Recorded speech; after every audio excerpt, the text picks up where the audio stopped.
Bueno, buenos días. Quería contarles entonces que en la práctica del día de hoy vamos a hablar de la resistividad.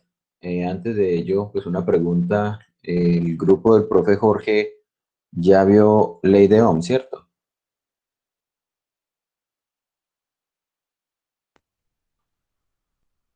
Ay, ¿qué pasó? No había visto la pregunta que me es qué pasó con el profe Jorge.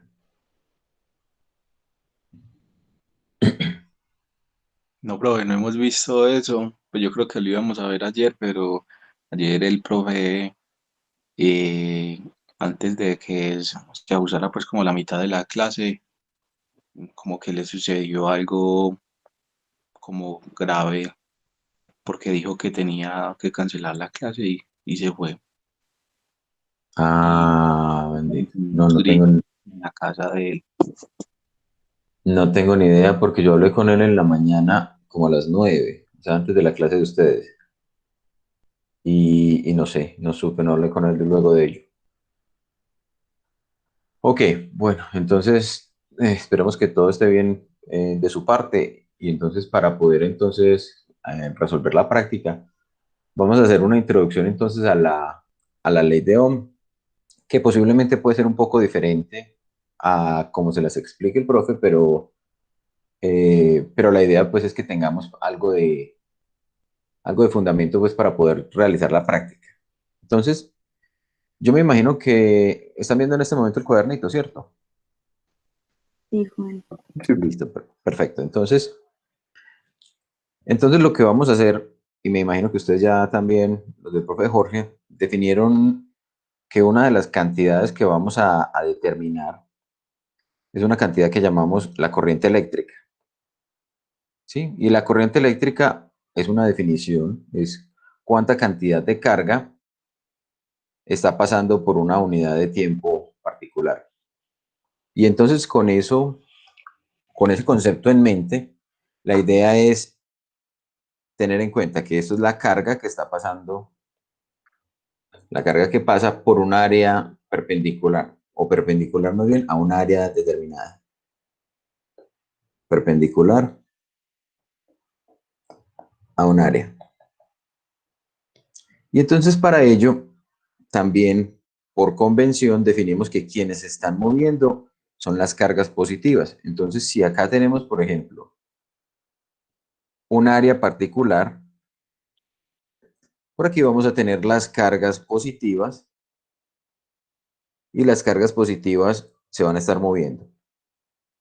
Y vamos a considerar que esas cargas positivas, o vamos a considerar la cuantificación de la corriente a partir de las cargas pasando de manera perpendicular, o de aquellas cargas que pasen de manera perpendicular. ¿Listo? Entonces, cuando tenemos y desarrollamos un conductor, o cuando estamos hablando de un conductor como tal, sabemos que en el conductor quienes se están moviendo son efectivamente los electrones, que como ustedes bien saben son las cargas de signo negativo. Pero esto, digamos que fue un desarrollo que ocurrió antes de que se determinara el signo de la carga de los electrones y el signo de la carga de los núcleos atómicos.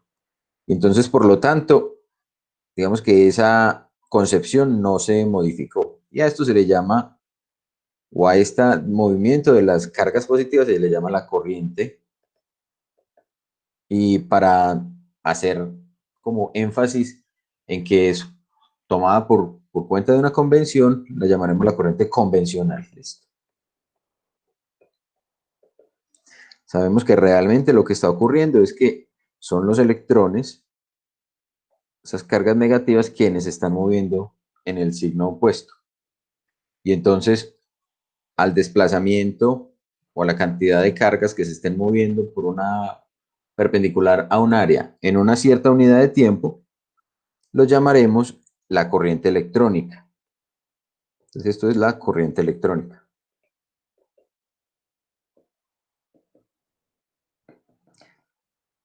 Solo que cuando estemos hablando en física, hablemos y en circuitos. Cuando hablemos de corriente, siempre vamos a hablar de corriente convencional. Entonces, ¿qué es lo que se hace o qué es lo que se lo que se estudia para poder determinar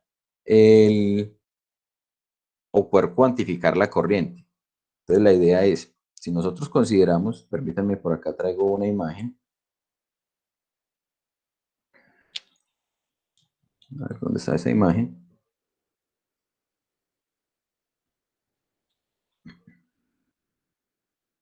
Traigamos primero esta y comentamos un poquito acerca de ella. Entonces, eso que estamos viendo allí es un trozo de conductor.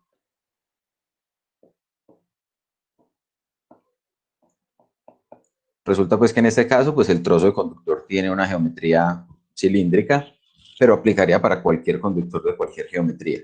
Solo que con este tipo de geometrías regulares, pues nos es más fácil identificar el área por la cual las cargas están fluyendo de forma perpendicular. Entonces, miren que acá lo que estamos diciendo es, la idea es poder cuantificar cuántas cargas están pasando por una de estas áreas en en una cierta cantidad de tiempo. Resulta que cuando las cargas están en movimiento, y para eso me voy a traer esta otra imagen que tengo por aquí,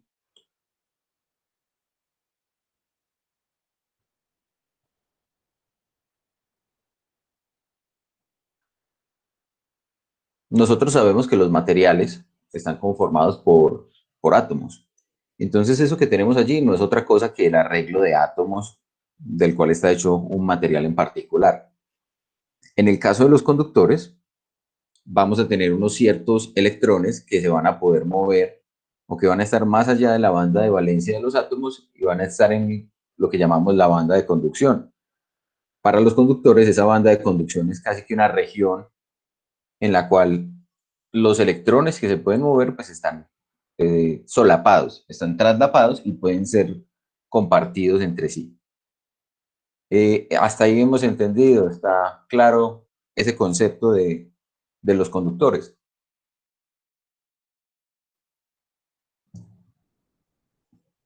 ¿Sí? ¿No?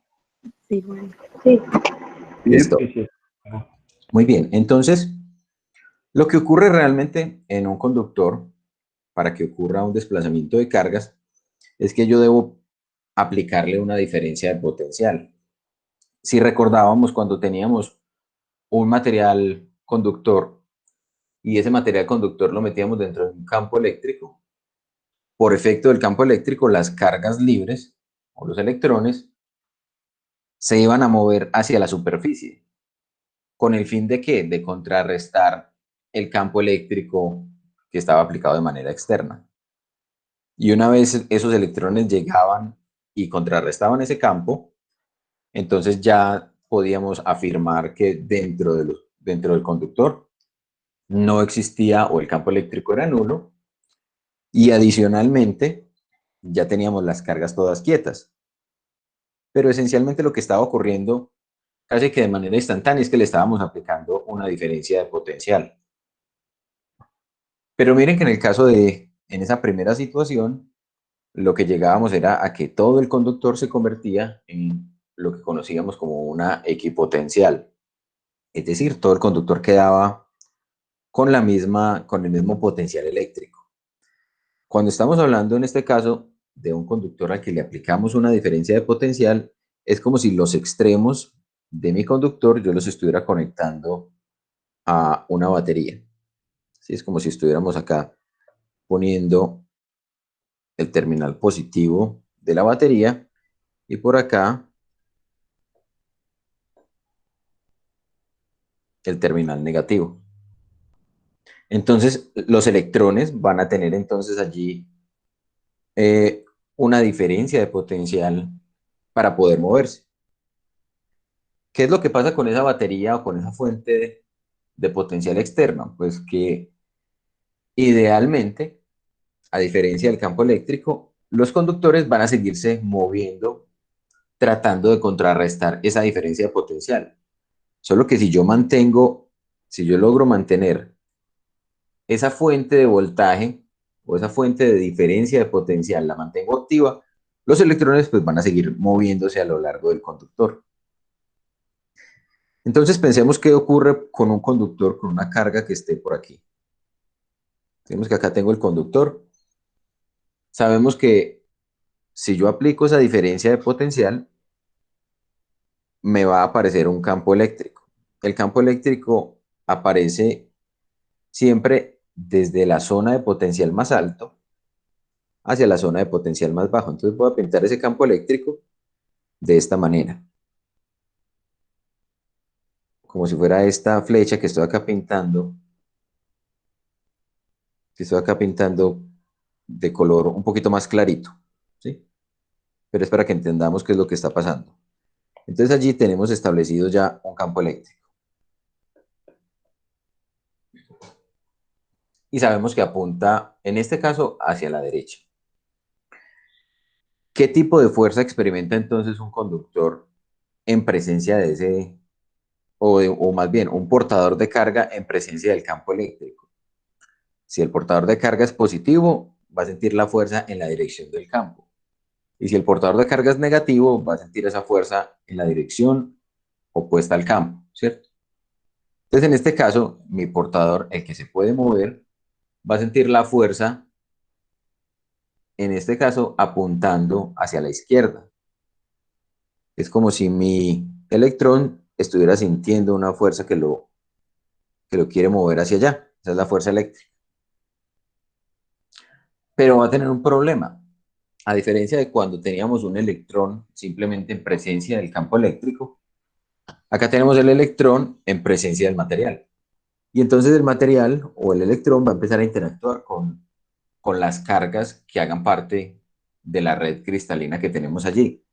Entonces, por ejemplo, acá va a llegar y se va a empezar a desplazar y se va a encontrar este primer electrón. Y entonces tiene que cambiar su trayectoria. Aquí se encontró con este otro electrón, tiene que cambiar su trayectoria. Se encontró con este, tiene que cambiar su trayectoria. Se encontró con este, tiene que cambiar su trayectoria. Con este, cambiar su trayectoria. Y así yo puedo encontrar que el electrón va a estar ejerciendo o va a estar realizando un desplazamiento que va a ser bastante aleatorio. ¿Hasta qué? Hasta poder llegar a esa zona donde el potencial eléctrico es más alta, que es lo que quiere hacer el electrón. Entonces él realiza lo que se conoce como un camino aleatorio o comúnmente conocido como el camino del borracho. Ese electrón dentro de la red cristalina se va a mover a una velocidad muy alta. Si ustedes observan la guía que les puse ayer en la práctica, esa velocidad a la que él puede desplazarse, recuerden que velocidad, estamos hablando de la derivada instantánea del desplazamiento por unidad de tiempo. Entonces, si yo tomara, por ejemplo, la velocidad o el vector velocidad en este primer tramo, esa velocidad va a ser muy alta. Y entonces, lo mismo en este lado. Por ejemplo, el acá va a tener también una velocidad. Este recorrido lo va a realizar con una velocidad. En promedio, a eso lo vamos a llamar la velocidad del electrón. En promedio, esa velocidad puede alcanzar del orden de 1,57 por 10 a la 6 metros por segundo. Eso es del orden de 1,6 millones de metros por segundo. Eso es un valor bastante elevado, que la manera de poder llegar a él es a partir de la mecánica cuántica, de los postulados de la mecánica cuántica, donde estimamos esa velocidad promedio, a la cual también llamamos velocidad de Fermi, a partir de un parámetro de energía que se llama la energía de Fermi. Esa energía de Fermi lo que me está diciendo es esencialmente cómo es la distribución energética de los electrones en un material conductor.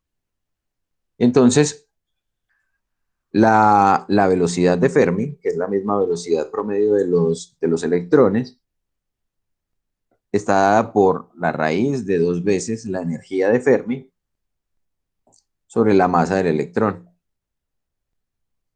Allí lo que vamos a encontrar entonces es que cada uno de los materiales de los cuales estemos hablando, pues va a tener una energía diferente, porque los electrones se van a ubicar en niveles energéticos distintos.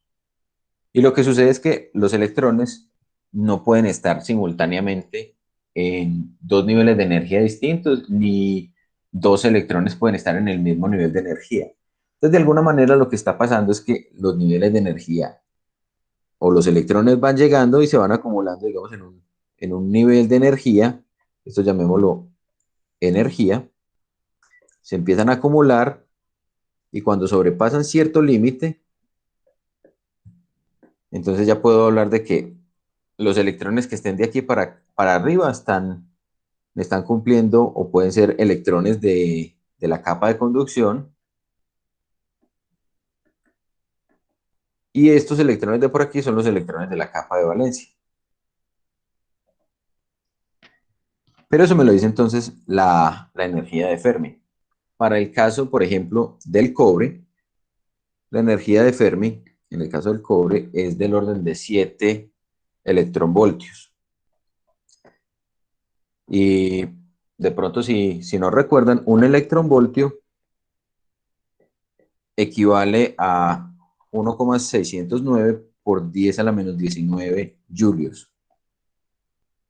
Es decir, es la energía que va a tener un electrón cuando yo lo estoy acelerando en una diferencia de potencial de 1 voltio.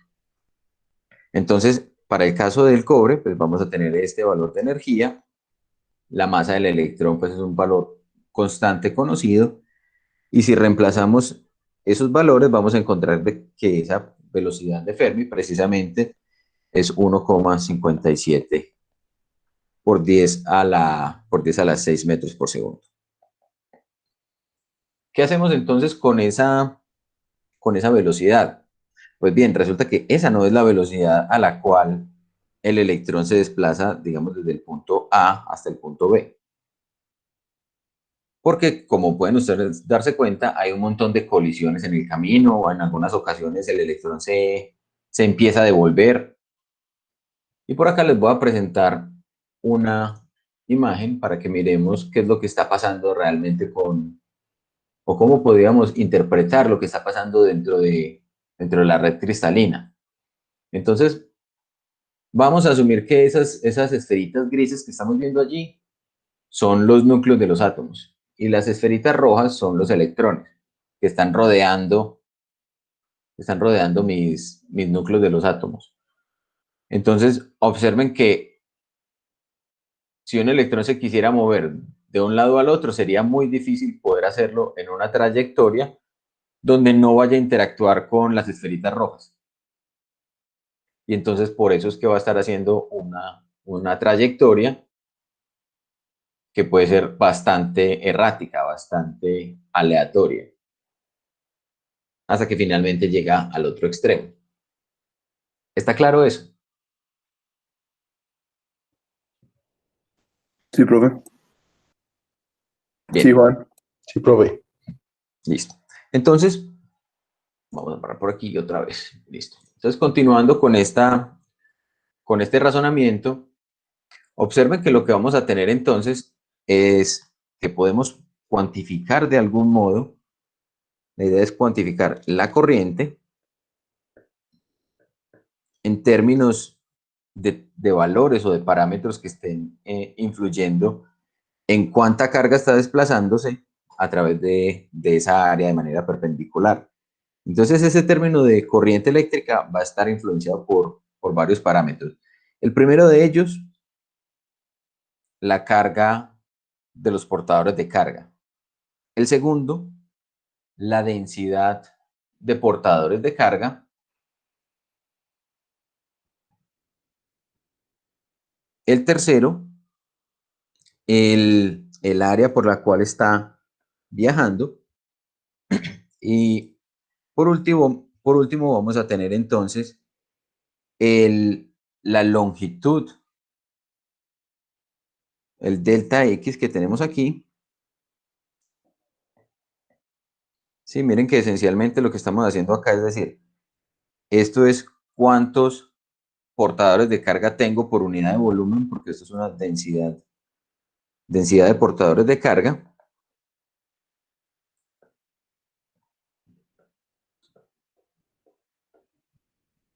Entonces esto esencialmente, las unidades de esto serían el número de electrones por metro cúbico. Pero entonces si tenemos número de electrones por metro cúbico, en alguna parte tenemos que tener un volumen. Y el volumen lo estamos obteniendo a partir de acá. Miren que tenemos el área que estaría dada en unidades de metros cuadrados y el delta X, que es la distancia que está recorriendo en un cierto diferencial de tiempo. Entonces acá tenemos esto que está en metros y aún no podemos perder de vista el delta T. Entonces, ¿qué fue lo que hicimos? Lo que hicimos fue simplemente este delta X con este delta T lo redefinimos como la velocidad, como una cierta velocidad. Pero no es una velocidad, no es la misma velocidad promedio de los electrones, sino que es una nueva velocidad que vamos a llamar la velocidad o la rapidez de deriva. Eso se llama la rapidez de deriva. Y es esencialmente la distancia recorrida por el tiempo que se tarda en ir desde el punto A hasta el punto B. Miren que este sería mi delta X.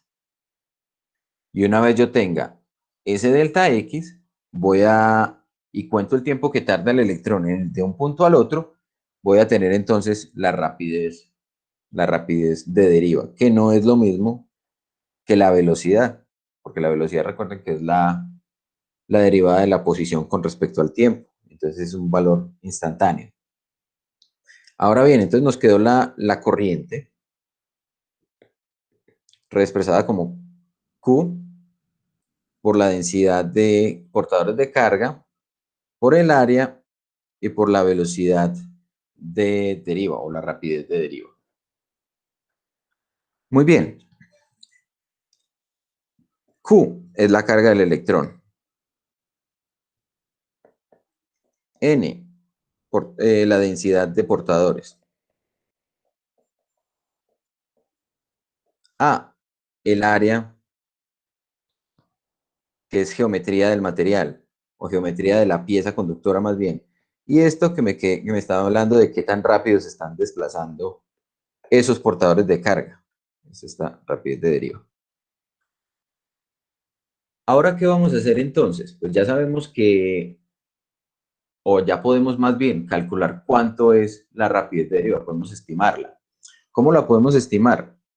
Resulta entonces que cuando yo estoy acelerando o cuando yo estoy aplicándole una fuerza eléctrica al electrón, el electrón va a sentir esa fuerza eléctrica, o podemos expresar más bien la fuerza que está sufriendo el electrón en magnitud como la carga del electrón por la intensidad del campo eléctrico. Pero al mismo tiempo también sabemos que el electrón tiene una cierta masa y sabemos que se nos va a cumplir también la segunda ley de Newton, que es que la fuerza es igual a la masa del electrón por la aceleración que le está experimentando. Entonces, si tenemos en cuenta que esta fuerza es igual a esta fuerza, yo puedo igualar esos dos términos. Yo puedo decir, es la carga electrónica por la magnitud del campo eléctrico, pongámoslo acá en magnitud, es igual a la masa del electrón por la aceleración. Y podemos despejar de allí la aceleración. Incluso pongamos la aceleración también como vector y en magnitud. Despejemos entonces la aceleración. Llamemos A simplemente la magnitud de la aceleración. Eso me va a dar entonces la carga del electrón por el campo eléctrico sobre la masa del electrón. Y esa velocidad de deriva, miren que yo puedo expresar la velocidad o más bien, yo puedo expresar la aceleración como una variación de la velocidad en el tiempo. Entonces, esa velocidad de deriva, yo la puedo expresar como una aceleración por un tiempo, pero no cualquier tiempo. Vamos a llamar esto un tiempo tau. ¿Por qué lo vamos a llamar de esa manera? Porque ese es el tiempo característico entre colisiones.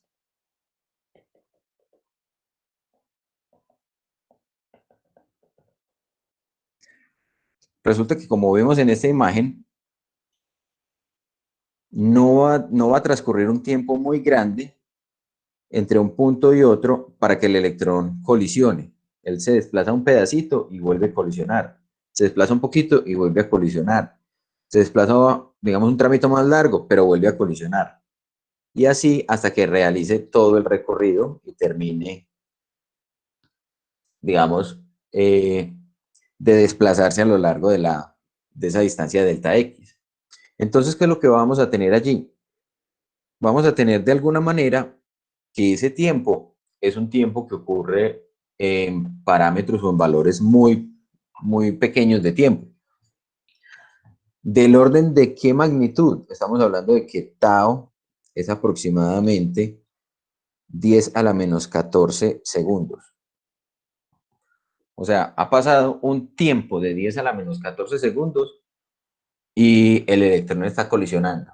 Entonces, colisiona del orden de 10 a la 14 veces en un segundo.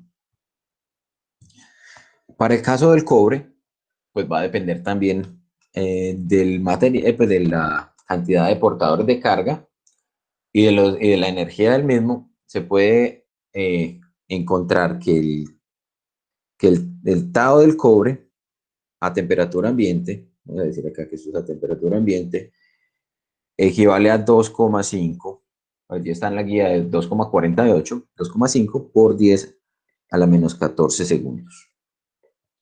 Entonces miren que es un tiempo bastante pequeño, pero que me permite a mí entonces también determinar esa velocidad de deriva.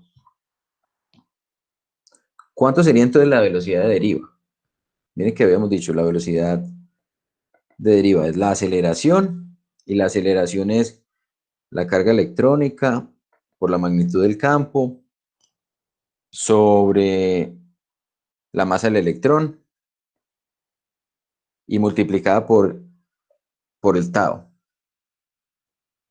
Entonces, en este caso, podríamos decir, vamos a mirar entonces, si tenemos un trozo de cobre, si tenemos cobre, un alambre,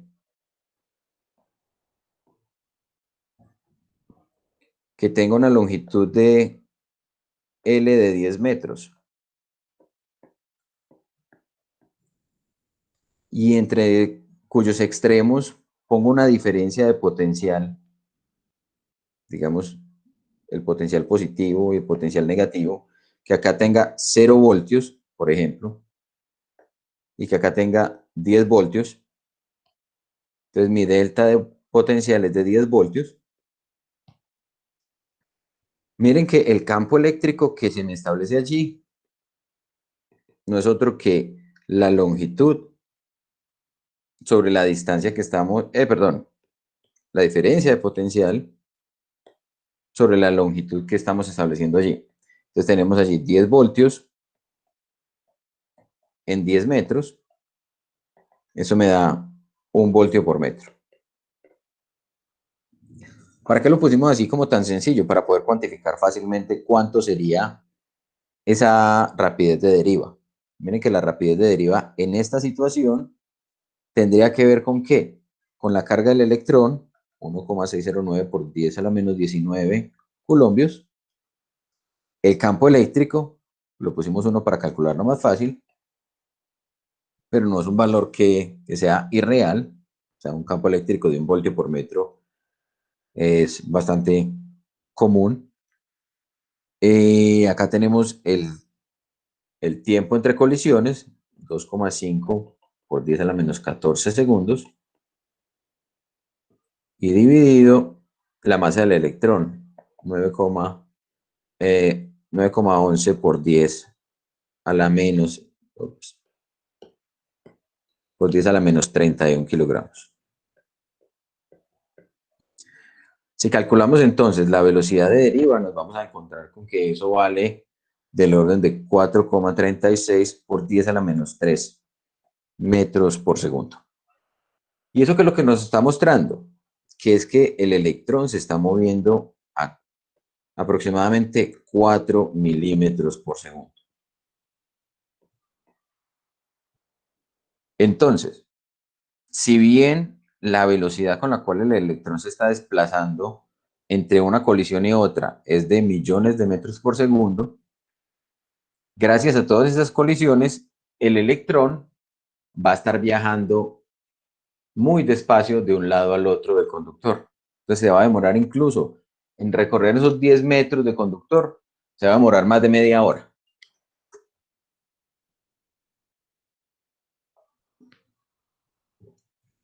Eso ya lo habíamos discutido pues ayer en mi clase, pero espero que los estudiantes pues, del profe Jorge también encuentren ese valor algo, de algún modo sorprendente. ¿Listo? Así Muy a bien. esta parte alcanzamos a llegar. Digamos, Ah, ok. llegamos como hasta la parte en la que empezamos a ver como resistencia eléctrica, resistividad y toda esa parte. Estamos por esa zona. Ok, perfecto. Porque de hecho la práctica del día de hoy es precisamente de resistividad. Entonces, miren que si volvemos a nuestra definición de la corriente eléctrica, a la última que habíamos expresado, íbamos a tener entonces la carga, o la carga electrónica más bien, vamos a ponerla de una vez, llamémosla E, que me va a multiplicar ¿a quién? Que me va a multiplicar a la densidad de portadores de carga, me va a multiplicar al área y me va a multiplicar a la velocidad de deriva. Y entonces esa velocidad de deriva, pues yo ya le había encontrado una expresión un poquito más adecuada, ¿cierto? Era esta que incluía el tiempo entre colisiones. Era E por E sobre la masa por tau. Entonces, esa misma corriente, E por E por tau sobre la masa del electrón, miren que yo la puedo reexpresar o reescribir de esta manera. E al cuadrado, la carga del electrón, N, tau, la masa del electrón, y acá dejar el área y el campo eléctrico. Pero también, si me doy cuenta, todo este término de acá depende esencialmente de quién, depende esencialmente del material, porque la densidad electrónica y el tiempo entre colisiones son propiedades inherentes al material conductor. Y además, y esto de aquí, la carga del electrón y la masa son propiedades de la materia. Entonces, esto es lo que vamos a llamar nosotros la conductividad.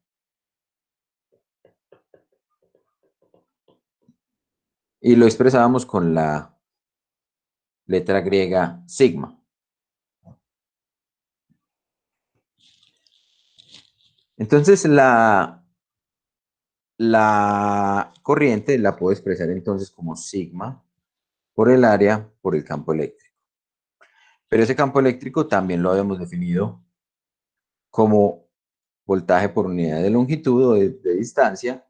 Y entonces se me convertía esto en sigma por el área por el voltaje sobre la longitud. Y de acá, pues ya no nos queda sino un paso más antes de llegar a la ley de Ohm. Observen que acá lo que tenemos a esto que llamamos sigma por área sobre L, a esto lo vamos a llamar la resistencia.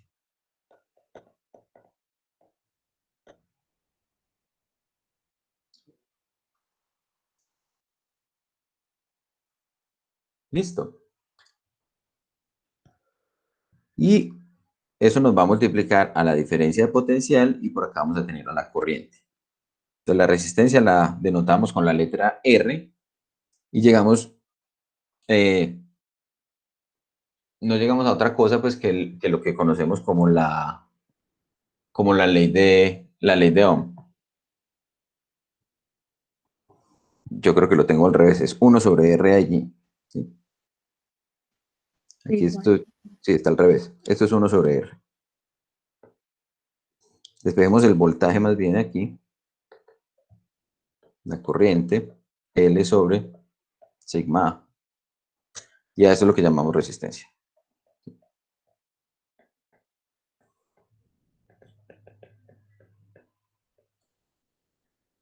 Bien. Si nos damos cuenta, hay un parámetro, si despejáramos la resistencia únicamente, que me va a quedar de esta manera. Ese 1 sobre sigma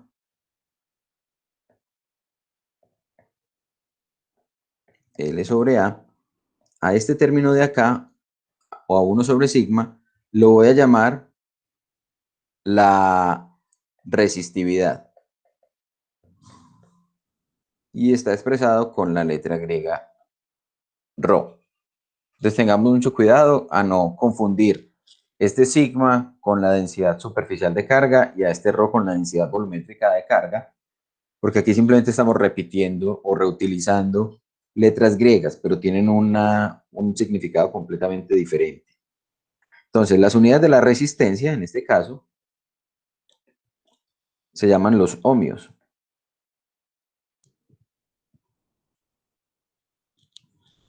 Y entonces, si nos damos cuenta, la resistividad, la resistividad tendría que tener unas unidades de tal manera que sean coherentes con, con la presencia de esta longitud y esta área que vamos a tener.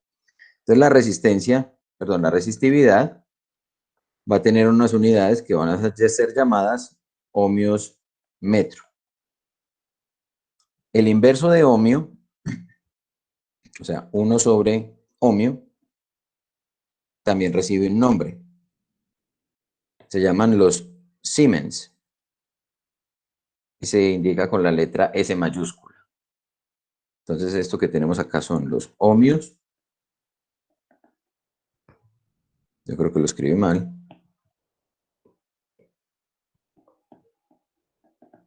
Ohmios. Y esto, el inverso de los ohmios son los Siemens. Entonces, como tenemos que las unidades de la resistividad son ohmios metro, entonces las unidades de la conductividad van a ser Siemens por metro, para que me quede el inverso. Bien. Entonces miren que de alguna manera ya llegamos a esta expresión de que el voltaje es igual a I por R. A esa era la que habíamos llamado la ley de Ohm.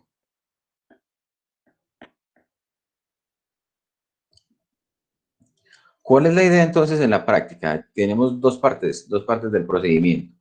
La primera, que viéramos una serie de simulaciones. Entonces voy a abrir esas simulaciones y vamos a comentar acerca de ellas. Y luego miraremos la parte, digamos, práctica que tenemos que resolver.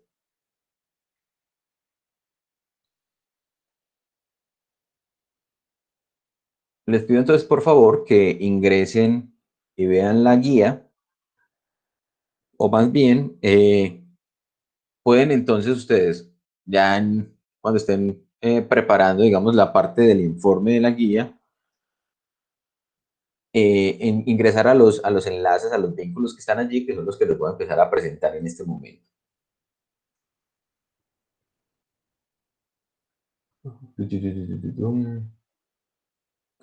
Empezamos con... A ver, veremos cuál es esta. Listo. Empecemos con esta. Entonces, esta primera que tenemos allí no es otra que una simulación similar a la que les mostré inicialmente, a esta que teníamos acá. Entonces, allá tenemos los núcleos atómicos y los electrones alrededor alrededor de esos núcleos atómicos.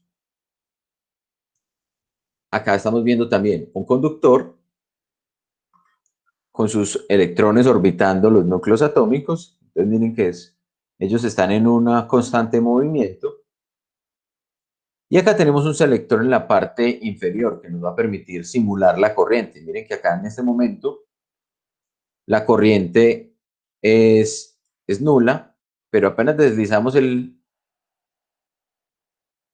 selector un poquito, empezamos a ver electrones que se empiezan a desplazar, ¿sí? A lo que serían los electrones. Entonces observen que esas esferitas rojas que equivalen a los electrones, pues en algunos casos pasan sin mucho problema, en otros casos una que otra tiene que realizar una trayectoria un poquito más aleatoria. A medida que vamos incrementando la corriente, pues como nos dice la expresión a la que llegamos ahorita, si incrementamos ese valor, pues vamos a tener una mayor cantidad de portadores de carga cruzando por unidad de tiempo. Profe, disculpe, yo estoy entrando a la simulación, pero no veo lo que usted ve. Entonces no sé. ¿No estás viendo lo que yo estoy viendo? Mm, mm. Veo una expresión de R igual a rho. Tienes que fijar la pantalla. No, es que entonces Ah, Creo ya, que ya, se ya, ya. refiere a que esa no es la de la guía. Sí, no, estamos hablando de las simulaciones que están en la guía, no de las simulaciones, en la guía de Word, en el PDF, perdón. Ah, bueno. Sí, enseguida llegamos a esa, no te preocupes. Esta es simplemente como para de manera ilustrativa mostrar lo que estábamos comentando pues bueno, el fundamento teórico de la clase. Entonces, miren, ustedes miren que a medida que aumento la corriente, pues voy a empezar a aumentar el número de portadores de carga cruzando por unidad de tiempo. Y en la parte superior, ustedes pueden observar que empieza a cambiar esto de aquí. Esto de aquí lo que me está simulando es un filamento, como si fuera una bombilla. Entonces, entre mayor va siendo la corriente, mayor va a ser el brillo que el filamento va a emitir. ¿Sí? Hasta llegar al punto en que tengo completamente iluminado el filamento, pero dentro del conductor lo que está ocurriendo es que los electrones están viajando claramente desde el lado izquierdo hacia el lado derecho. Entonces, el potencial más elevado lo van a encontrar los electrones acá al lado derecho. Por eso están viajando en esa dirección. Bien, preguntas, dudas, inquietudes con respecto a esa primera simulación o esa primera ilustración. Que el color rojo que aparece ya es por el aumento de corriente nada más, o porque pasa eso. El color rojo que aparece es por el aumento de corriente. Sí, los electrones pues, rojitos. Ah, esos electrones que aparecen allí, sí, son los electrones que están, digamos, los electrones de la banda de conducción que se están moviendo. Porque acá cuando están aquí, digamos que no hay electrones de la banda de conducción en movimiento. Pero apenas empiezo a aumentar la corriente, o apenas tengo una diferencia de potencial, algunos de esos electrones ya empiezan a interactuar y empiezan a desplazarse y ya se empiezan a mover, ¿cierto? Empiezan a conducir. Vale, eso. Bien, vamos a mirar entonces esta otra simulación. Profe, conductancia y conductividad es lo mismo. Mm, conductancia y conductividad, no estoy seguro. No estoy seguro si conductancia y conductividad es lo mismo. Busquemos.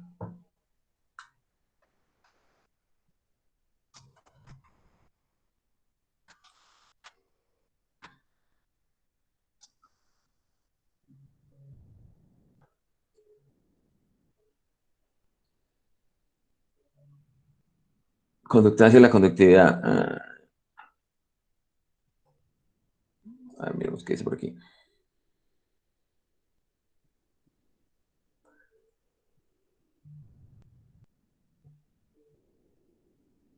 Sí, parece que sí. Eso es como dos maneras de llamar lo mismo. Ah, bueno, profe, gracias.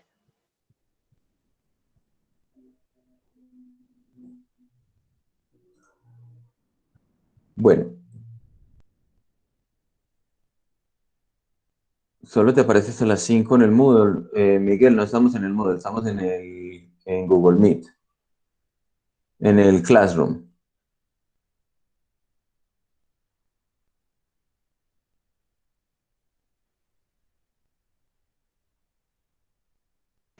Profe, también se me ve la pantalla borrosa.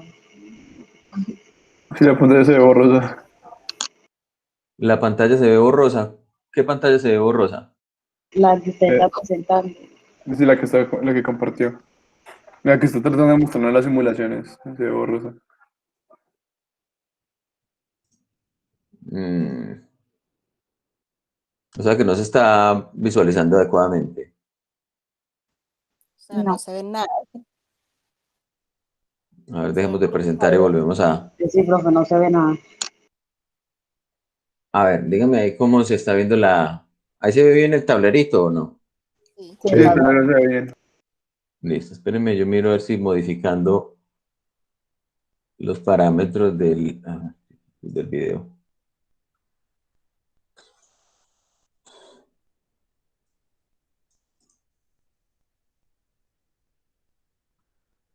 Ah, este.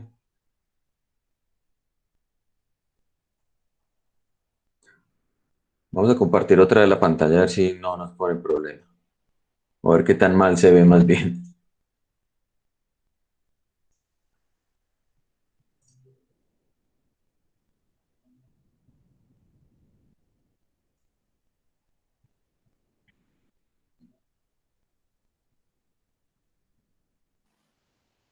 Ahí se Ahí, ve bien. ahí se ve bien. Sí, Juan.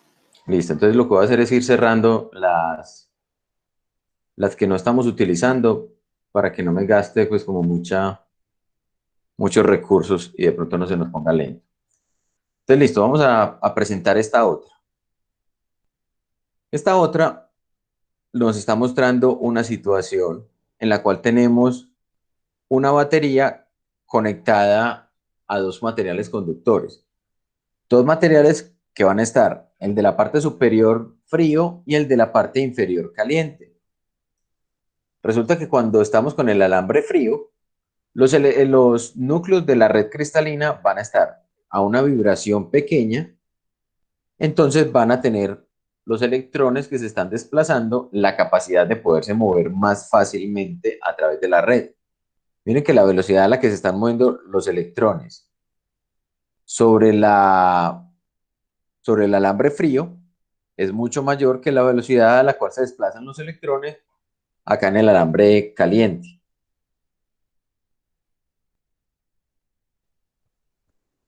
Y entonces, eso explica por qué cuando incremento la temperatura, reduzco la velocidad de deriva. Eso está directamente relacionado con este término de acá. Miren que habíamos dicho que la velocidad de deriva era una función, ¿sí? Por aquí lo habíamos mostrado. La velocidad de deriva es una función del tiempo entre colisiones.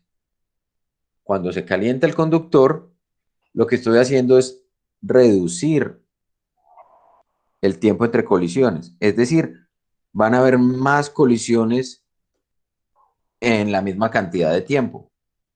Te reduzco el tiempo entre colisiones, por lo tanto se debe reducir la velocidad de deriva y eso me va a afectar en últimas en que si se reduce la velocidad de deriva, se reduce la corriente. O sea, pasan menos cargas por unidad de tiempo. En últimas, ¿en qué se va a manifestar eso? Se va a manifestar directamente en la ley de Ohm, si lo estuviéramos mirando desde la ley de Ohm, en que la resistencia está aumentando. ¿Sí? Porque miren que acá la resistencia es inversamente proporcional a la conductividad. Bien. Ahora miremos la siguiente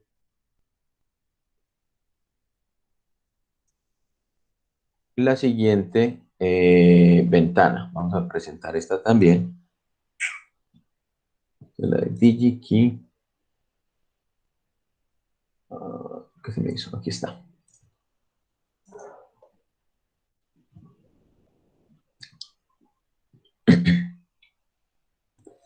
Entonces,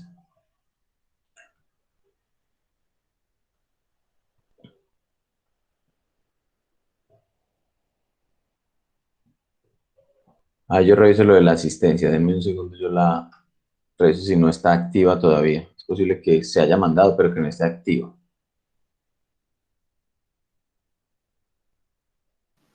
Sí, Juan, no está activa. Listo, denme un segundito. La activamos.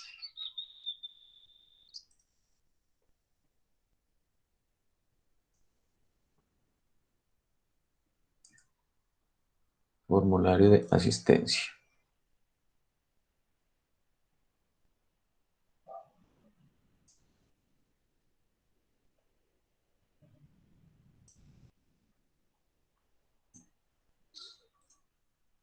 Listo, ya en este momento debe estar activo. Por favor, verifiquen.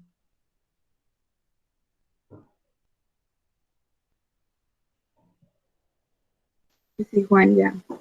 Listo, gracias. Bien, vamos entonces a continuar y vamos en dónde. Aquí, listo. Entonces resulta, comercialmente, nosotros nos vamos a encontrar unos elementos que se emplean en los circuitos eléctricos o electrónicos más bien, que se conocen como las resistencias. Entonces las resistencias son simplemente unos materiales o unos elementos hechos de un material, generalmente carbón, que varían su magnitud de resistencia. Vamos a tener que esos elementos van a tener resistencias diferentes y esas resistencias van a estar dadas por un código de colores. Por lo general lo que nos vamos a encontrar es un número de bandas representadas en el elemento y esas bandas, cada uno de los colores que aparecen allí, les va a significar o les va a indicar el... ¿Por qué Natalia? No sé. Gracias a Noré. Va a significar un cierto valor. Entonces, por ejemplo, si tuviéramos la primera banda roja, eso significa un número 2. La segunda banda, digamos que es azul, un número 6. La tercera banda, un amarillo, un número 4. Entonces acá tenemos 2, 6, 4.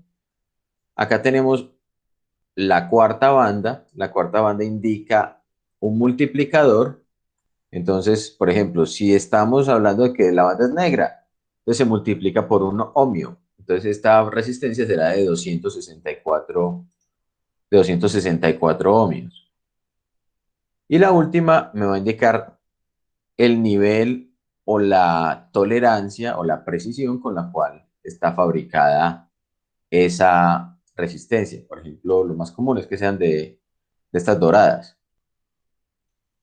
Entonces, por ejemplo, si tenemos esta resistencia que tenemos acá, la resistencia entre este extremo del elemento y este extremo es de 264 ohmios, más o menos el 5%. O sea, este es el error que tiene ese valor de resistencia. Miren que el multiplicador simplemente actúa como un valor de escala. Por ejemplo, si acá le ponemos el naranja, será el mismo 264, pero kiloohmios. Si le ponemos el amarillo, 2,64 megaohmios y así sucesivamente. Entonces es importante conocer estos códigos, pues o conocer que esos colores representan unos valores numéricos. Obviamente no nos vamos a aprender esos colores, eso sería como una tarea que, por ejemplo, les queda mucho más directa a quienes están o a quienes tienen que ver los cursos de electrónica, ¿cierto? los compañeros de ingeniería eléctrica, los de control, los de ingeniería física, seguramente esa tabla de colores se la van a terminar aprendiendo de tanto usarla.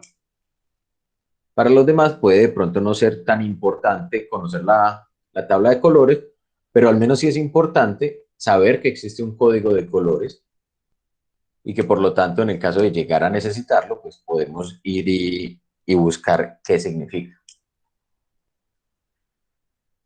Bien, vamos entonces ahora, luego de esto del código de colores, vamos a pasar a esta otra simulación. Esta otra simulación es simplemente una simulación de la ley de Ohm. Es un circuito que la idea es que nos esté presentando esa relación entre el voltaje, la corriente y la resistencia por medio de un circuito.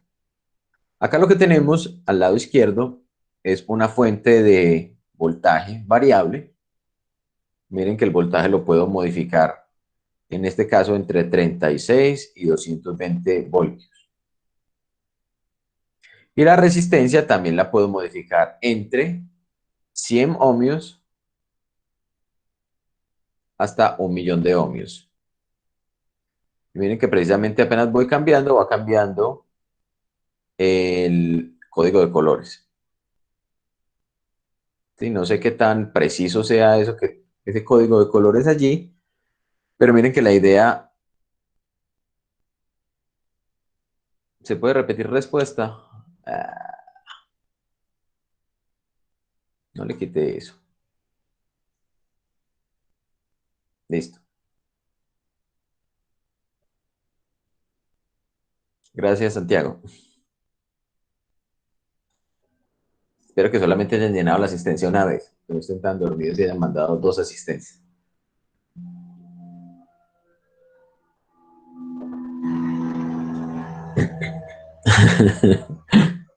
Les toca hacer 2 informes, exacto. Muy bien, entonces acá podemos modificar el voltaje, la resistencia, y vamos a obtener acá el voltaje, que es exactamente pues el mismo que nos está mostrando la fuente de voltaje.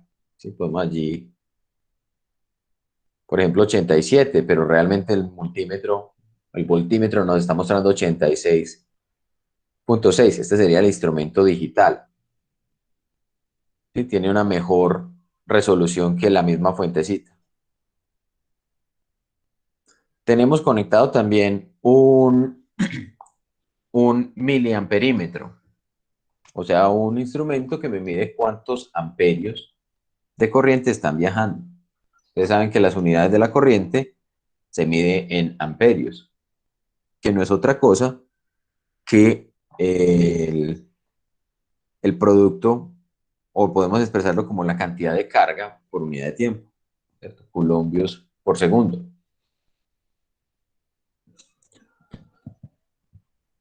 Muy bien, entonces aquí, por ejemplo, si nosotros hacemos el cálculo, vamos a poner, por ejemplo, esa resistencia. Vamos a mirar aquí. Yo las anoto por aquí. Digamos, un voltaje de 73 voltios, que en realidad son medidos 72,8 voltios. Una corriente de 0,161 por 10 a lo menos 3 amperios. Y una resistencia de 450.055 ohmios. A ver, miremos. Vamos a parar esto. Estos que estamos viendo en este momento son los datos que acabamos de tomar de esa simulación. Entonces podemos verificar, por ejemplo, utilizando la calculadora, que lo que estemos obteniendo allí sí sea realmente lo que estamos presentando, ¿cierto? Lo que estamos tratando de mirar. Vamos a mirar acá.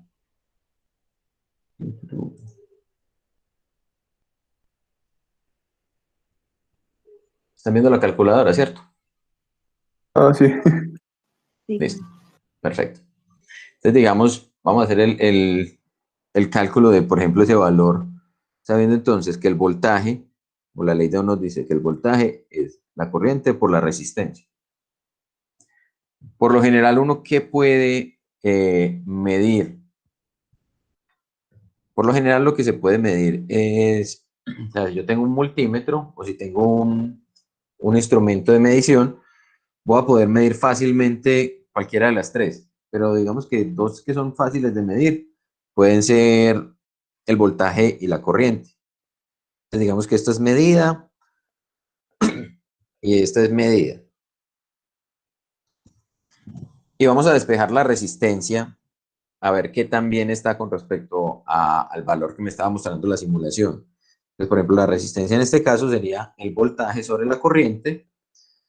El voltaje me da de 72,8 voltios y la corriente me da de 0,161 por 10 a la menos 3 amperios. ¿Sí? Porque si recuerdan, lo que teníamos allí era un miliamperímetro. Entonces vamos a hacer ese cálculo, 72,8. Esta calculadora me permite poner las unidades. Digamos que unidades de voltios. 72,8 voltios y 0,161 por 10 a la menos 3 amperios. Entonces me dice que la resistencia, cuando la estoy calculando de esa manera, sería 452.173,9 y las unidades de la resistencia serían ohmios o voltios sobre amperios, ¿sí? Serían ohmios. Entonces miren que entre lo que está reportando el instrumento o entre lo que me estaba mostrando esa simulación, que era ese 450.000, y lo que estoy obteniendo a partir del cálculo, pues hay un error. Pero ese error pues no es mayor de un 5%. Si podemos hacer incluso el cálculo, supongamos que este era el valor, supongamos que este es el valor teórico.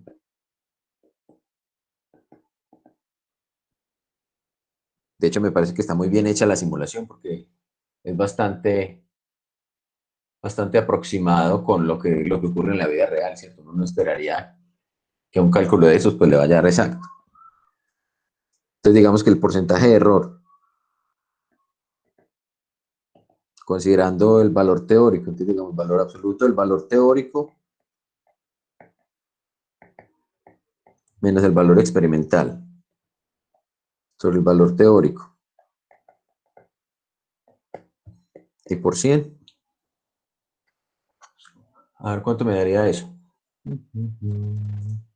Suponiendo que este sea el valor experimental.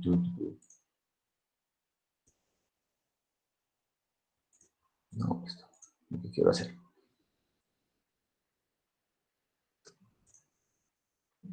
Bueno, entonces tenemos este valor. El teórico nos había dado que era 450.000, 0,55.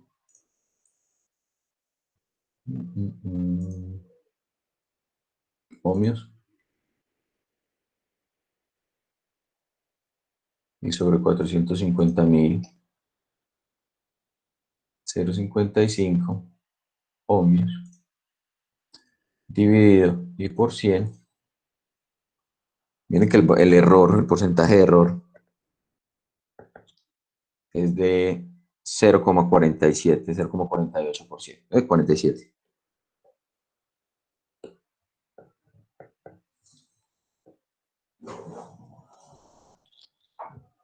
Listo.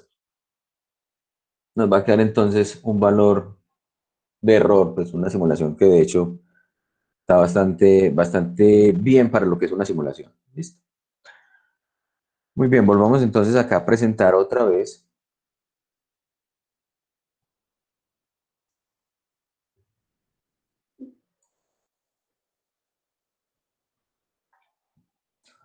¿En cuál vamos? Vamos en construcción de circuitos. Bien, Esta página de FET, que Juan, ustedes ya la conocen, hola, en la guía, en el PDF dice que debemos hacer gráficas con la anterior simulación. ¿Eso se hace o no se hace? no, eso no se hace. Eso era para Ah, lo del semestre intersemestral. y Hice en un las reciclaje. gráficas, ¿Cómo? y en las gráficas del Excel, pues de la práctica, debemos también tener en cuenta las barras de error o esta vez no. Pues, sí.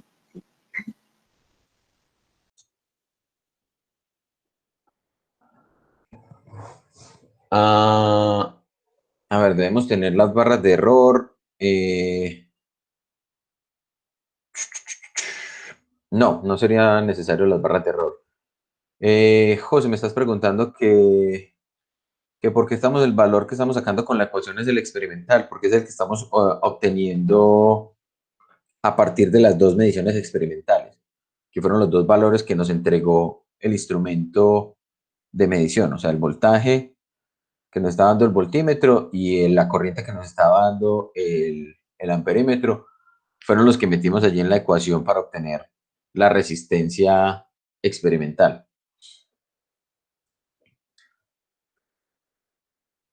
Bien, en este momento estamos viendo el entorno de simulación de FET, ¿cierto? De la Universidad de Colorado, ¿sí? Sí, sí, sí. Ah, bueno. Entonces acá lo que tenemos es también una simulación que nos permite crear circuitos sencillos. Entonces, por ejemplo, acá yo puedo arrastrar y poner una batería. Si le doy doble clic a esto, voy a poder variar el voltaje de la batería. Puedo invertir la polaridad de la batería, ¿sí? Digamos que voy a poner una batería de, qué sé yo, digámosla como estaba, de 9 voltios. Si soy capaz de llegar al 9. Bueno, ya es una batería de 10 voltios.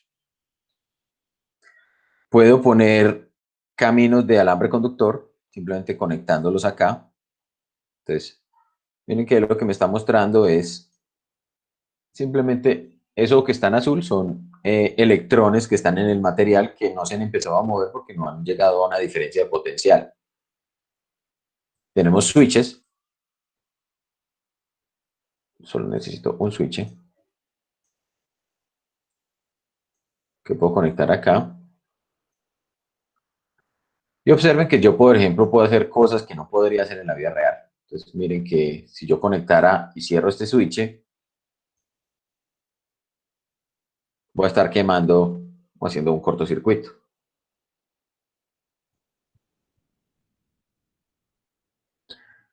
Entonces, ¿qué es lo que tengo que hacer entonces para poder generar o poner un switch sin problemas y poder conectar esto a un circuito? Miren que en este momento tenemos los alambres conductores, la batería, un switch que nos hace falta.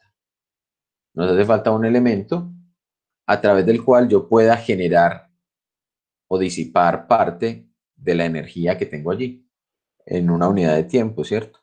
Entonces, para eso voy a poder utilizar o bien resistencias o bien elementos como una bombilla, que no es otra cosa también que una resistencia. Si, por ejemplo, yo pongo una bombilla, yo creo que esto lo hemos hecho todos en algún momento, que sería conectar una bombilla a los extremos de una pila. Entonces, miren que lo que vamos a tener allí es precisamente que los electrones van fluyendo desde un extremo de la batería hasta el otro, pasando a través de la bombilla, y la bombilla no es otra cosa que una resistencia que está calentándose y emitiendo luz. Listo. ¿Por qué lo hicimos primero con la bombilla? Para que pudiéramos mirar qué es lo que está pasando, porque realmente si lo hacemos con la resistencia directamente, pues no tendríamos ningún problema. Vemos el flujo, o sea, en la simulación vamos a poder observar el flujo de los electrones, pero pero en la vida real no vamos a saber si estamos teniendo o no una circulación de corriente. A menos que, por ejemplo, yo ponga un instrumento que me mida eso, como un medidor de corriente, un amperímetro. Entonces miren que acá lo que tenemos es, esto me está indicando, por ahí está pasando una corriente. Con el bombillo lo que teníamos era una visualización de que estaba pasando una corriente, pero no podíamos cuantificar cuánto era. Este me está diciendo directamente cuánto es. Como elementos también tenemos un voltímetro. Entonces miren que yo puedo poner el voltímetro, las puntas entre dos partes de mi circuito y voy a tener el voltaje que hay entre ellos. Digamos que ahí, pues, como era de esperarse, entre los extremos de la resistencia, voy a tener la misma diferencia de potencial que entre los extremos de la batería, porque mi batería era de 10 voltios. ¿Cuándo se vuelve esto interesante? Esto se vuelve interesante cuando yo le pongo más resistencias. Si, por ejemplo, yo acá pongo una segunda resistencia, digamos, conectada ahí, quitemos este conductor de acá. Entonces acá tendríamos una configuración de resistencias que están en ¿qué? Una después de la otra.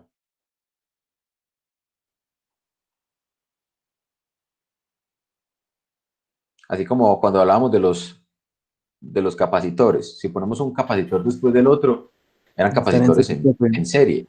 Acá tenemos una resistencia después de la otra. Entonces tenemos resistencias en serie. Pues todavía no hemos llegado allí de pronto en la parte teórica, pero ya podemos de algún modo inferir qué es lo que va a pasar. Entonces en este caso, ¿qué pasaría? ¿Qué creen ustedes que pase con la resistencia? ¿Se aumenta? ¿Se disminuye? ¿Sigue igual? Aumenta. Se estaría aumentando. Estamos haciendo que los mismos electrones tengan que pasar por un camino mucho más tortuoso, por así decirlo. Entonces, ¿qué esperaríamos que ocurra con la corriente? Antes de que lo suelte, va a disminuir, ¿cierto? Los electrones van a poder fluir más difícilmente. Entonces van a ser menos electrones pasando por unidad de tiempo. Si por el contrario lo que hiciéramos es decir, es que vamos a ponerle dos posibles caminos. Vamos a cortar esto de aquí. A ver cómo hacemos esa conexión. Porque me toca hacer alambrito, alambrito, alambrito. Alambrito con alambrito. Alambrito con alambrito. Este alambrito con este alambrito. Así, este con este. Bueno, ustedes más o menos ya entienden qué es lo que tratamos de hacer. Estamos poniéndole dos posibles caminos a los electrones. Miren que no he cambiado los valores de la resistencia. Esta resistencia también la puedo cambiar aquí. Esto acá mide 10 ohmios y esto mide 10 ohmios.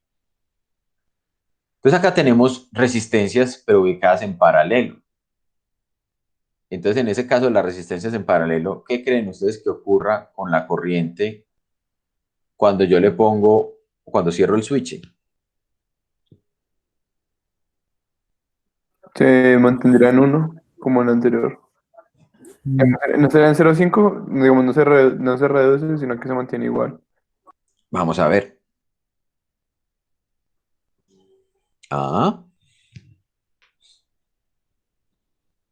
Miren que ahora tenemos dos posibles caminos para los electrones que van a fluir. Entonces le estamos dando más vías a esos electrones para poderse desplazar a través de estos dos elementos que son los que le oponen resistencia al paso de la corriente. Los conductores como tal no le oponen resistencia al paso de la corriente. Pero las resistencias sí lo hacen. Entonces piensen, por ejemplo, como si fuera una carretera y ya no tenemos un único carril, sino que tenemos doble carril. Entonces más carros pueden pasar, ¿cierto?, por unidad de tiempo. Si pusiéramos una tercera resistencia,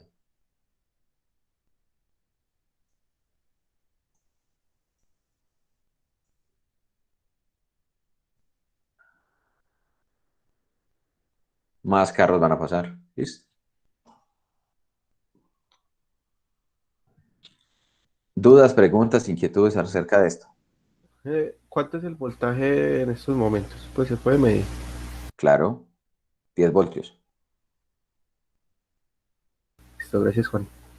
Bueno, así como los capacitores, para esto también hay unas fórmulas, ¿no? En paralelo y en serie. Para en paralelo y en serie, exactamente. Pero eso pues lo vamos a discutir en la próxima clase cuando hablemos también de lo que llamamos las leyes de Kirchhoff. Entonces, digamos, como para explicar esto, no podríamos meter esas ecuaciones. Mira que si observáramos esto, es como si la resistencia la estuviéramos reduciendo a un tercio de lo que es la de una sola resistencia. Sí. Entonces, la resistencia equivalente de esto es la suma de los inversos de las resistencias. El inverso de la resistencia equivalente es la suma de los inversos. Mientras que si los tuviéramos en serie es la suma de las resistencias. Mejor dicho, con resistencias se trabaja exactamente opuesto que con capacitores en términos de las ecuaciones. Mira que en capacitores decíamos, si los tengo en paralelos, sumo las capacitancias. Si los tengo en serie, 1 sobre la capacitancia equivalente es la suma de los inversos. Acá es, si los tengo en paralelo, el inverso de la resistencia equivalente es la suma de los inversos. Y si los tengo en serie, la resistencia equivalente es la suma de las resistencias. ¿Listo? Listo. Entonces esto pues obviamente se pone más interesante cuando ya no todas valen lo mismo, sino cuando tengo unas más mayores que otras. Y la simulación me permite visualizar eso de una manera pues mucho o muy bonita, y es que precisamente, por ejemplo, cuando yo aumento la resistencia de uno de los caminos, me puedo dar cuenta que los electrones que van viajando por ese camino pues se van a mover más despacio, mientras que los que viajan por el otro se van a mover más rápido, ¿cierto? Ellos se distribuyen, digamos, pongámoslo acá en el intermedio. Entonces, los del camino de arriba van a moverse muy despacio, los del intermedio más rápido y los del de abajo mucho más rápido. Ahí le bajé tanto la resistencia que hice un cortocircuito, por ejemplo. Pero si le disminuyo mucho, pues entonces miren que aún hay flujo de electrones aquí, hay flujo de electrones acá, pero despacio, pero este que es el de menor resistencia, pues por ahí van moviéndose muy rápido. Y es quien está dictaminando pues finalmente la corriente que estoy registrando sobre cada uno de estos. ¿Qué ventaja tiene esto? Que por ejemplo yo podría coger instrumenticos y decir, es que vamos a ver qué es lo que está pasando acá. Vamos a poner cada uno de ellos con un medidor de corriente.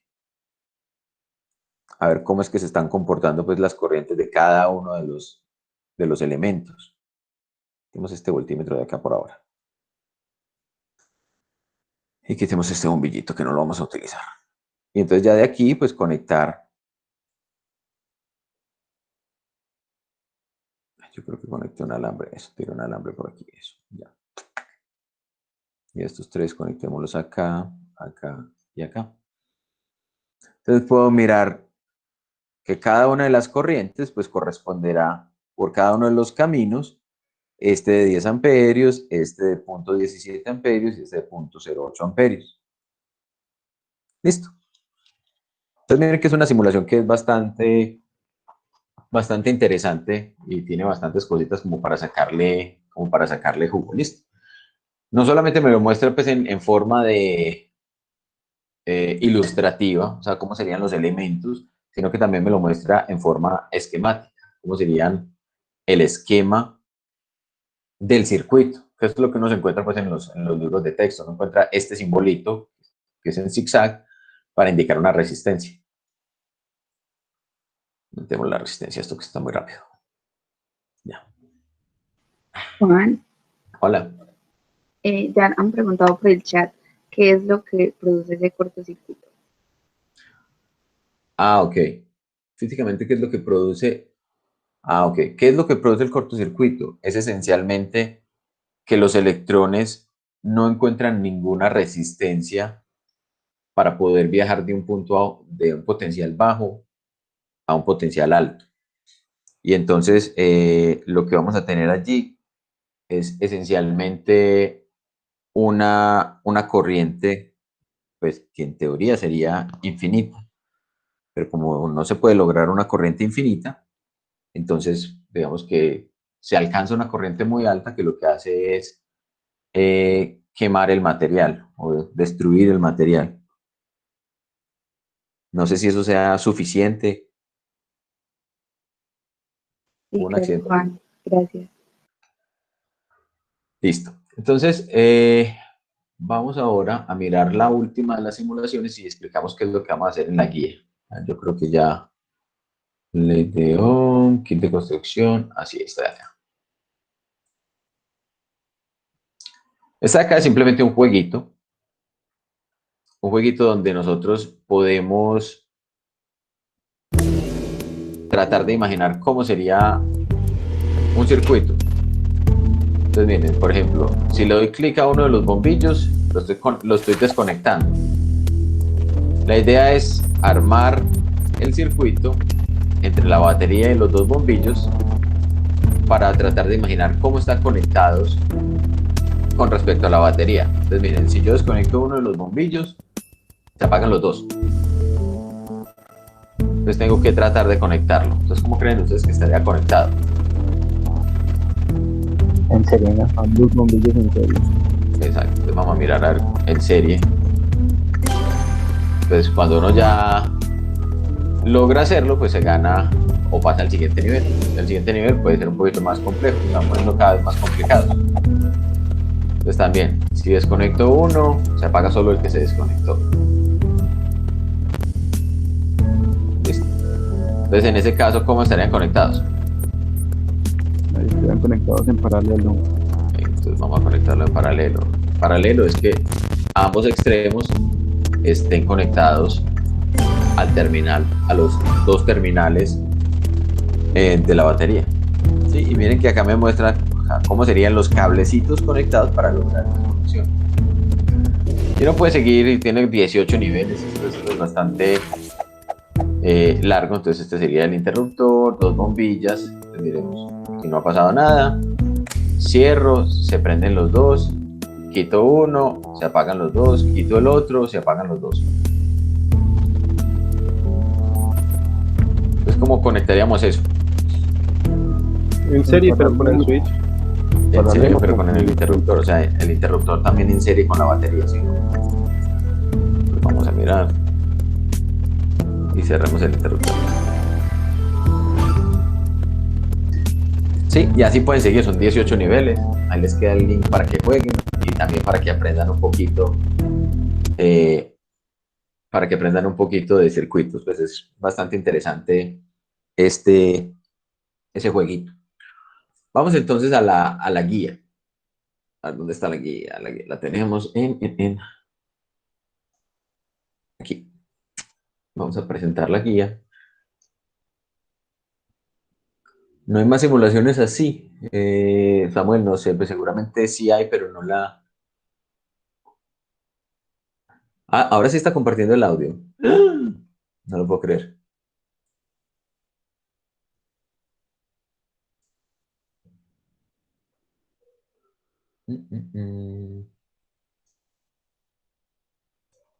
Listo. Entonces en la guía, pues obviamente vamos a llenar los integrantes. Miramos los objetivos que queremos evaluar el día en la práctica de hoy. Tenemos pues un montaje experimental que está aquí en la parte de abajo, simplemente una ilustración de cómo es el montaje experimental, donde vamos a tener una fuente de voltaje, donde vamos a tener un material conductor y de una cierta longitud y una cierta área. Y para poder medir, entonces vamos a medir con el multímetro, vamos a medir la corriente, porque el voltaje me lo está dando pues aquí la fuente con su medidor. Entonces, ¿en qué consiste la práctica? Vamos a entrar aquí a esta simulación, que esta yo creo que era la que estaban viendo algunos al principio. Listo. Entonces miren que lo que tenemos allí es simplemente la expresión de la ley de Ohm, donde está la resistividad del material, la longitud y el área transversal. La tenemos para diferentes materiales, ¿sí? Desde la plata hasta el plomo, ¿sí? Plata, cobre, oro, aluminio, tungsteno, zinc, níquel, hierro, platino, estaño, es que tantalio y plomo. Entonces digamos que vamos a trabajar con el cobre.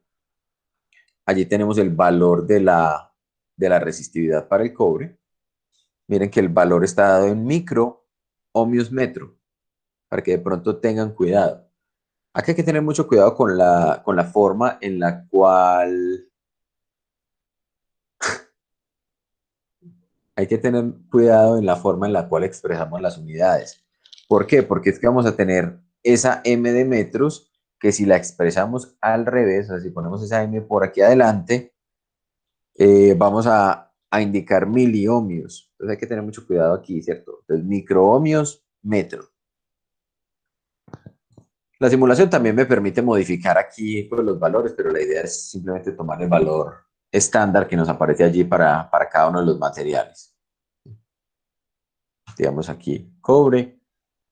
Podemos modificar la longitud. Entonces miren que la longitud me la vamos modificando. ¿Esto qué unidades son? Decímetros. Decímetros. Entonces la longitud está en decímetros.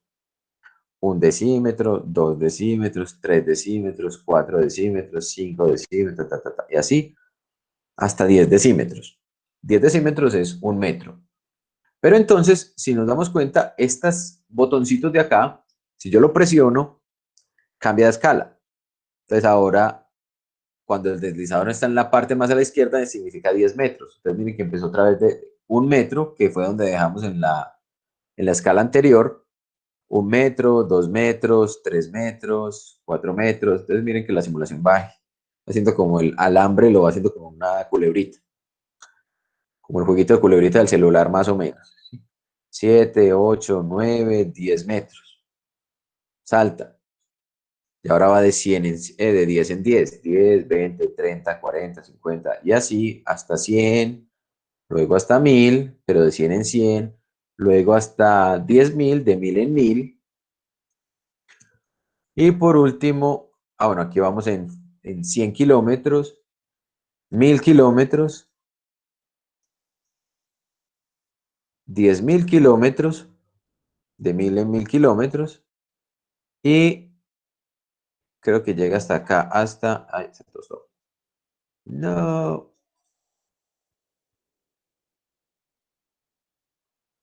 Pero porque se me está tostando esta simulación, ¿qué le pasa? Bueno, aquí ya llegó hasta 70.000 kilómetros. Ah, él llega hasta 100.000 kilómetros. 80, pero parece que está consumiendo mucho recurso para poder hacer esto. 90 y 100.000 kilómetros. Miren que, o sea, eso es uno de los parámetros que yo puedo modificar, la longitud del hilo. También, vamos a bajarle esto para que no me quede tan pesado. Veamos que lo tengo en 500 kilómetros. 500 kilómetros de hilo de cobre, pues no es una cosa imposible de lograr. Seguramente las líneas conductoras en las líneas de transmisión pueden tener longitudes de ese orden de magnitud. Acá, por ejemplo, tenemos el área de la sección transversal. También podemos jugar con el área de la sección transversal y reducirla o aumentarla. Por ejemplo, acá la tenemos de 1 centímetro, pero si le damos al botón aquí, pues entonces bajamos de escala. Ya estamos en el orden de los milímetros cuadrados, las decenas de milímetros cuadrados. Luego, las unidades de milímetros cuadrados y por último, desde el más pequeñito que serían 0.1 milímetros cuadrados. Entonces miren que yo puedo variar el área.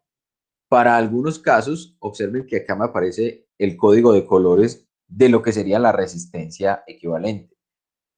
Sí, si yo pongo una resistencia, eso es lo que me está indicando. O sea, 500 kilómetros de alambre de cobre de una sección transversal de área 0,5 milímetros cuadrados, que equivaldría a un diámetro de 0,8 milímetros, un poquito menos de 1 milímetro, equivale a una resistencia de 17 kiloohmios. Y acá está el código de colores correspondiente.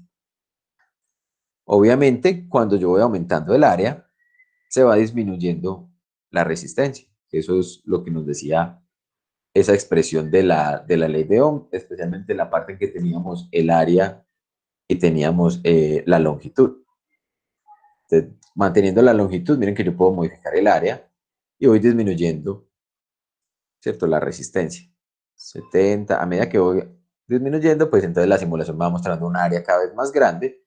La simulación puede llegar hasta 100 centímetros cuadrados, sería como el área más grande que yo puedo tomar, que equivaldría a un conductor de cobre de 11,28 centímetros de diámetro. La resistencia para ese conductor sería de 850 miliohmios, eso sería muy pequeñito como para tenerlo en una resistencia de código de colores. Bien, entonces está claro lo que tenemos que, o cómo funciona la simulación. Sí, Juan. Igual, está Listo, claro. entonces No se puede variar la resistividad, ¿verdad? la resistividad dependiendo del material, o sea, la podemos sí. cambiar. Si cogemos la plata, pues mira que tenemos una resistividad diferente. Si cogemos, qué sé yo, el hierro, vamos a tener una resistividad diferente. Pero entonces es variando el material que variamos la resistividad. Juan, Hola. ¿ese primer parámetro es la resistividad o la conductividad? Esta sería la resistividad. Mira que está dado en ohmios metro. Bueno, gracias. Sí, porque lo que tenemos acá es la ley de Ohm, donde estamos expresando la resistencia como la variable a encontrar. Entonces tenemos resistividad, longitud y área. ¿Listo? Cuando, pues acá que ya no apareció la resistencia con el código de colores, ¿las resistencias ya no hay o qué? Digamos que con el cuento de las resistencias, no todas las resistencias se consiguen comercialmente. ¿Sí? Igual que pasaba con los capacitores. Hay unos valores de resistencias que no se pueden lograr porque son o muy pequeños o extremadamente grandes.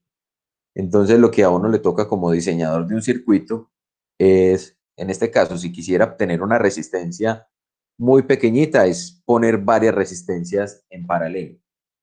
De esa manera, digamos que estoy abriéndole más caminos a los electrones y entonces es posible determinar o es posible obtener valores de resistencia pequeños.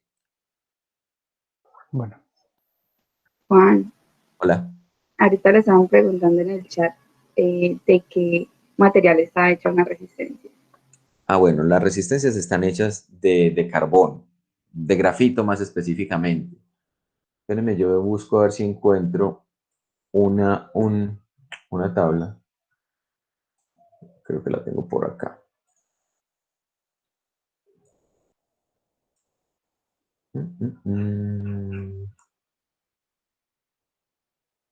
Te las comparto.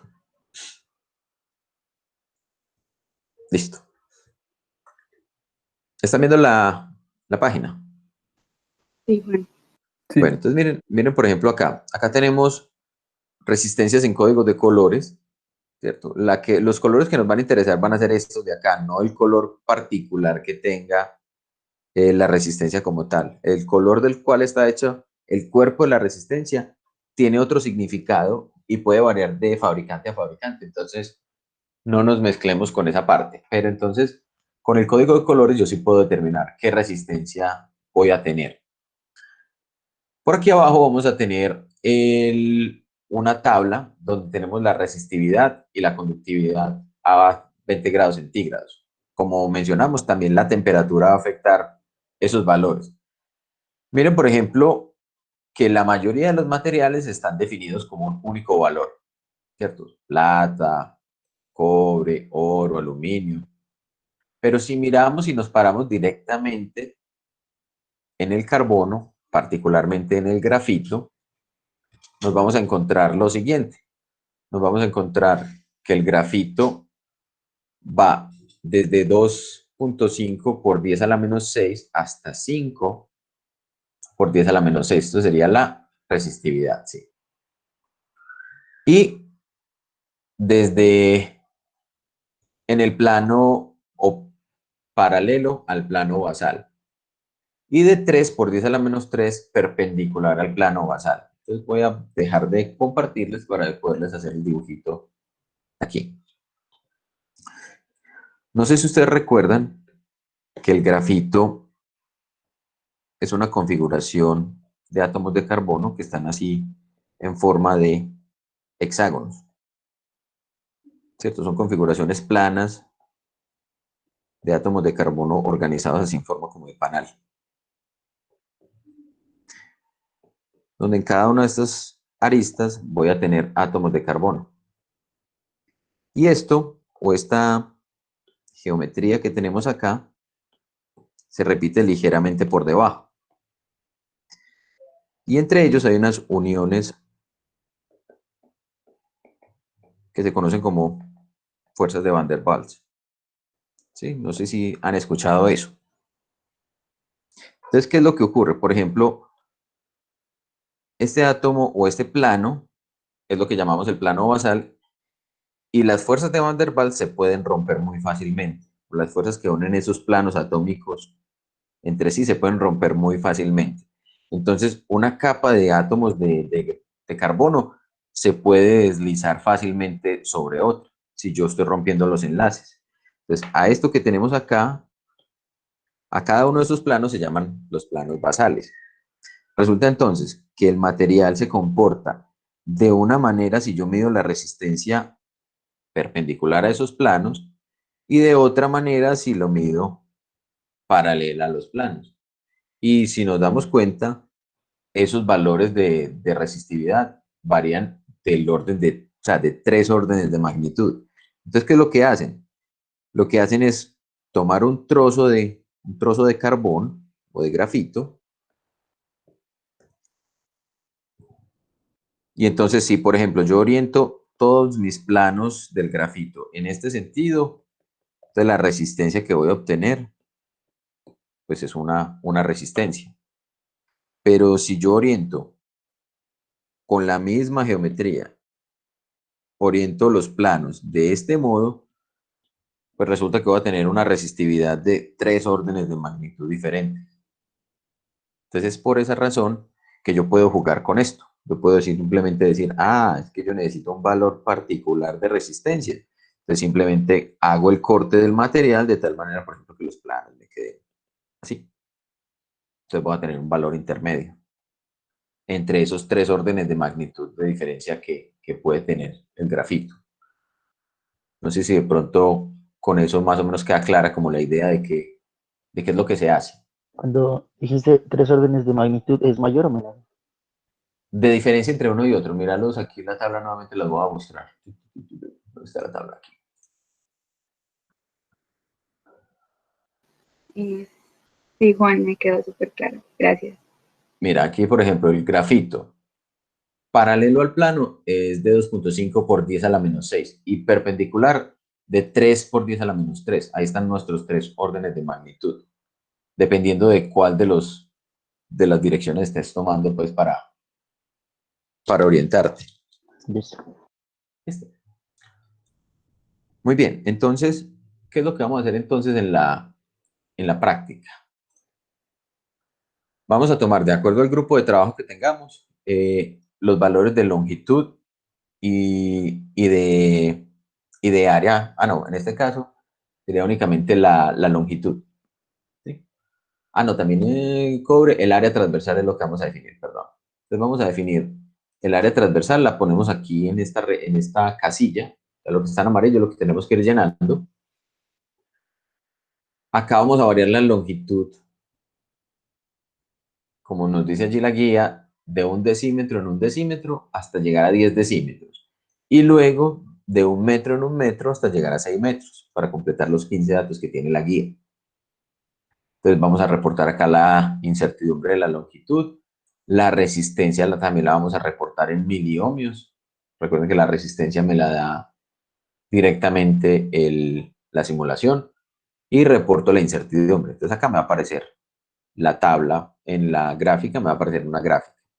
Debo reportar aquí la pendiente y voy a obtener ya esa primera parte.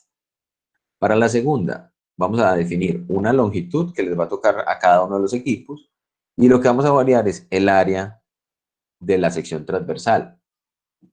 Llenamos toda esta tabla de aquí con el área, con su incertidumbre, con su resistencia y su incertidumbre. Y acá ponemos entonces la longitud que nos correspondió y graficamos o indicamos acá el valor de la pendiente que vamos a obtener. En el tercer punto, ¿qué tenemos que hacer? Tenemos que coger los diferentes materiales que aparecen en la simulación, indicar su resistividad, pero pilas que esto está en ohmios por metro, con su incertidumbre, con su resistencia y con su incertidumbre. Para eso vamos a tomar la longitud que les toque según el equipo y el área transversal. También, también es dependiendo del equipo, creo que eso no lo actualicé. Entonces tengan en cuenta que el área transversal no sería de 5 milímetros, sino sería la que les tocó de acuerdo al grupo, para que por favor tengan eso en cuenta. Entonces acá, longitud y área, la reportan y reportan los valores de resistividad y de resistencia que encuentren. Entonces eso les va a sacar una gráfica. Y por último, tenemos esta última pregunta, que es una pregunta de análisis. Ustedes deben mostrar los cálculos, simplemente pueden, bien sea escribirlos en Word, copiar y pegar la imagen, o escribirlos a mano, pues con letra clara, tomar la foto y pegar la imagen en esta región. Y ya poner las conclusiones. Listo.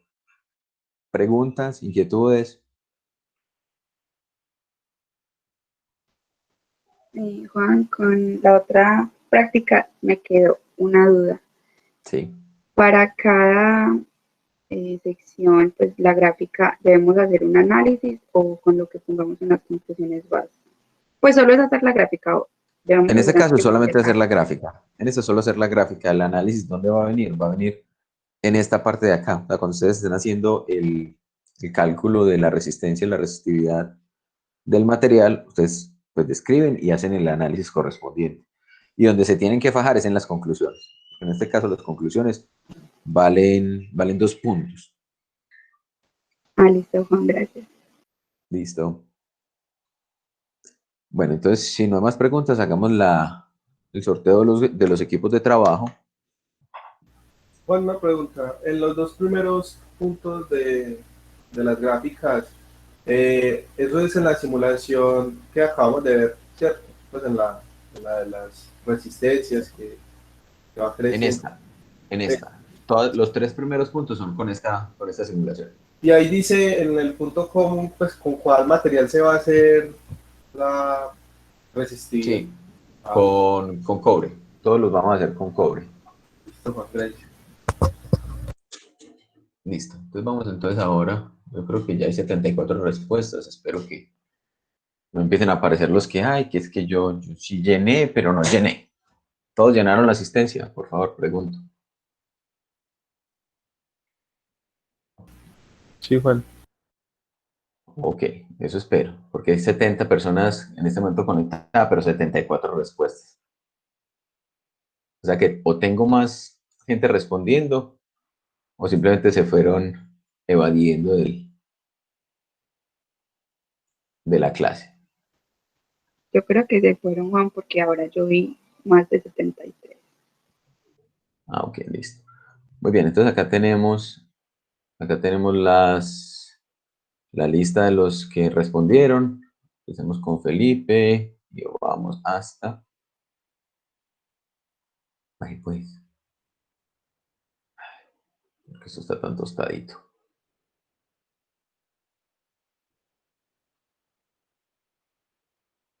Listo. Copiemos. Y ahora vamos por aquí. Nuestro generador de listas.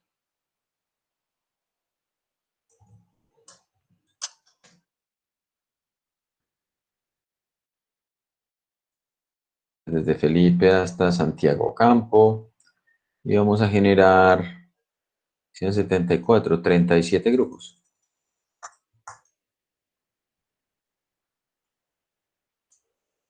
Listo. Listo. Entonces vamos a copiar estos grupos.